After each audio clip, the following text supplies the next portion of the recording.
Welcome back to the Mookie Chilson channel, and you are looking live at some very random things that I got at a flea market.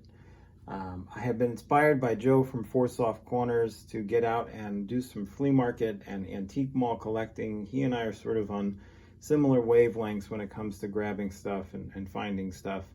And so that had been on my to-do list. And so I did it. On Saturday morning, I went out to the Stormville Airport Flea Market in Stormville, New York. And roamed around by myself for a few hours in the hot heat. And I got three things, two of which you see here, one of which I will show you once I'm done with these first two things. But it's interesting, and it's a brand new venture for me, and I need some help from all of you who know things. And many of you do know things, so hang with me for a minute. And also hang with me through my ridiculous voice tonight, because Saturday I was at the flea market Saturday night.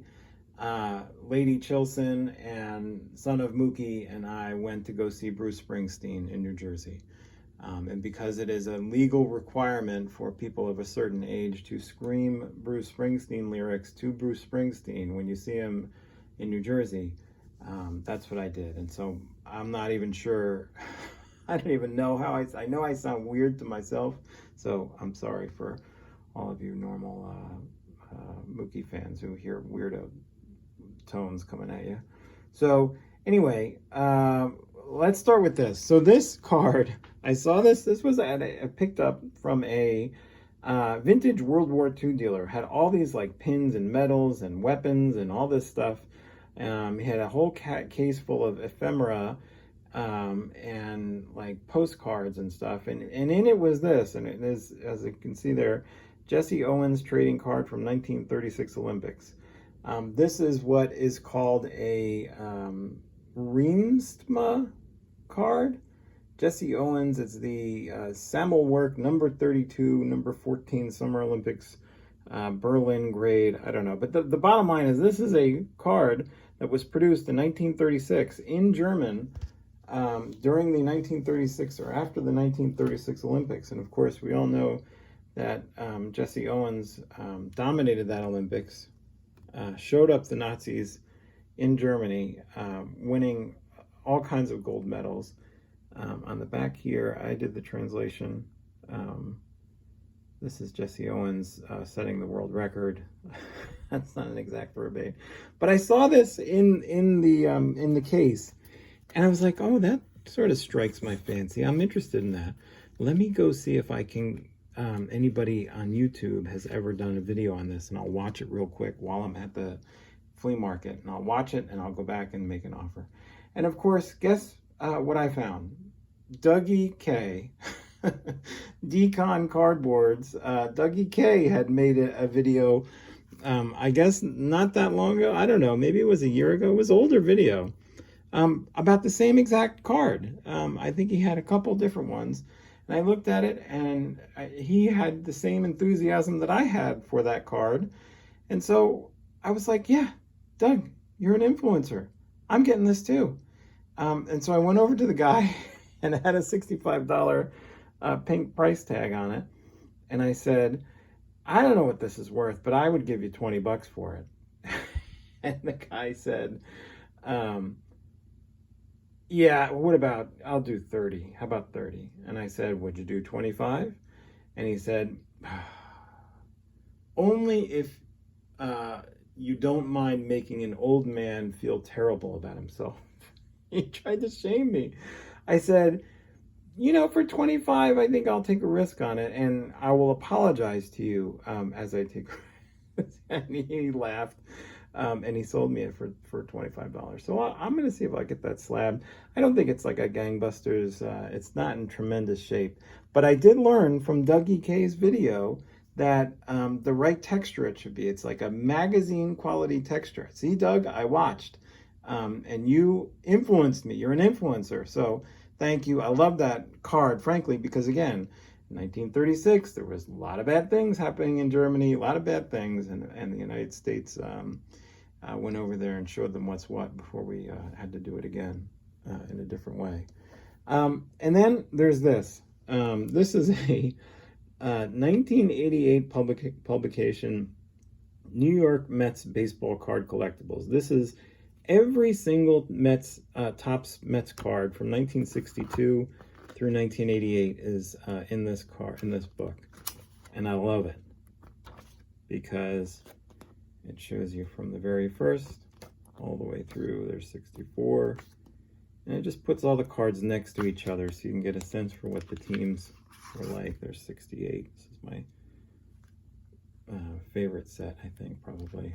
69, 71, 73, and then the lean years of the late 70s into the early 80s. And then they got good again. 85, they challenged. 86.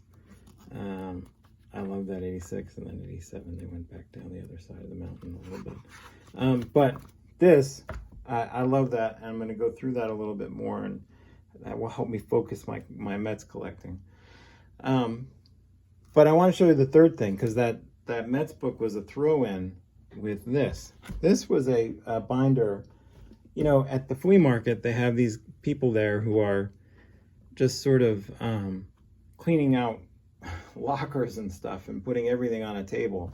And so this guy, he was a Russian gentleman who had just a table full of binders, of card binders. And I started looking through them, and there were a lot of hockey ones, but this one was 90s era baseball. And it's something that I have never collected. I didn't open a single one of these kinds of packs. I've watched people open these packs on YouTube because they're all like totally new to me, but I stopped collecting before these cards came out, just before these cards came out. And so when I started leafing through the binder, I'm like, oh, this is pretty cool. There's lots of Hall of Famers, and I recognize all of these names are recognizable, and stars are Hall of Famers. And I went over to the guy and I said, how about, would you take $20 for the whole thing? And he said, I'll do 25. So he went to 25 too. And I said, well, would you throw in this Mets book if I do 25? And he said, sure. And so I took this binder for 25 with the Mets book. So again, this is my kind of collecting. There's probably a couple hundred cards in here for $20. I'll go through them and enjoy them and see what's what. But I need some of you. I'm going to just leaf through this binder here. And if anyone sees anything that they think is particularly incredible, just say the word. There's some, like, you know, shinier cards. There's Mike Piazza. There's like a A-Rod checklist. There's Cal Ripken on like an old-timey phone. I had never seen that. Cal Ripken on like an old-timey cell phone.